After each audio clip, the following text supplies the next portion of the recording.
আসন্ন লোকসভা নির্বাচনকে সামনে রেখে পশ্চিম ত্রিপুরা লোকসভা আসন ও পূর্ব ত্রিপুরা লোকসভা আসনের নবীন ভোটারদের নিয়ে সোমবার এক আলোচনা সভার আয়োজন করা হয়। প্রদেশ বিজেপি কার্যালয়ে অনুষ্ঠিত হয় এই আলোচনা সভা। উপস্থিত ছিলেন প্রদেশ বিজেপির সভাপতি রাজীব ভট্টাচার্য সহ অন্যান্যরা। প্রদীপ প্রজ্বলনের মধ্য দিয়ে আলোচনা সভার সূচনা করেন প্রদেশ বিজেপি সভাপতি। এই দিন আলোচনা সভায় বিজেপির বিভিন্ন জেলা সভাপতিরাও উপস্থিত ছিলেন। প্রদেশ বিজেপি সভাপতি জানান, লোকসভা নির্বাচনকে সামনে বিজেপি দল সক্রিয় হয়েছে। প্রদেশ বিজেপির সভাপতি জানান, লোকসভা নির্বাচনকে সামনে রেখে বিজেপি দল সক্রিয় রয়েছে।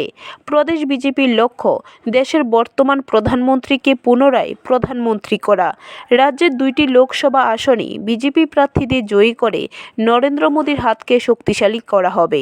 তার জন্য বিভিন্ন সময়ে বিভিন্ন সাংগঠনিক বৈঠক করা হয়।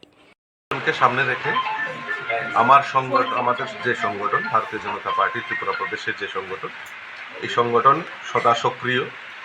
বিভিন্ন সময়ে আমাদের এই নির্বাচনকে সামনে রেখে আমরা চাই, আমরা দেশের যশস্বী প্রধানমন্ত্রীকে আবারও প্রধানমন্ত্রী বানাতে চাই। তো সেই লক্ষ্যে আমাদের ত্রিপুরা রাজ্যেও 2টি লোকসভা আসন রয়েছে।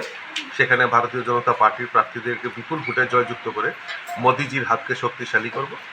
তো এই লক্ষ্যকে সামনে রেখে বিভিন্ন সময়ে বিভিন্ন সাংগঠনিক বৈঠক আমরা করে যাচ্ছি। আমাদের কিছুদিন আগে দেখেছেন যে এসএসজি, এনজিও তাদের নিয়ে আমরা একটা মিটিং করেছি। শক্তি বন্ধন এই প্রোগ্রামের নাম দেওয়া হয়েছে। আমরা গাঁও চলো অভিযানের আমরা শুরুয়াত করতে যাচ্ছি। গাঁও চলো অভিযানেরও আমাদের প্রস্তুতি চলছে। ঠিক অনুরূপভাবে আজকেও আমরা আমাদের ইস্ট লোকসভা এবং ওয়েস্ট লোকসভা আসনকে সামনে রেখে আমাদের সাংগঠনিক কিছু কাজকর্ম রয়েছে। এই সাংগঠনিক বৈঠক যারা আমাদের নিউ ভোটার, যারা আমাদের কল সেন্টার বা বিভিন্ন উইংসে যারা কাজ করেন, তাদেরকে সমন্বয় করার জন্য আজকের এই বৈঠক ডাকা হয়েছে। ব্যুরো রিপোর্ট, খবর ত্রিপুরা।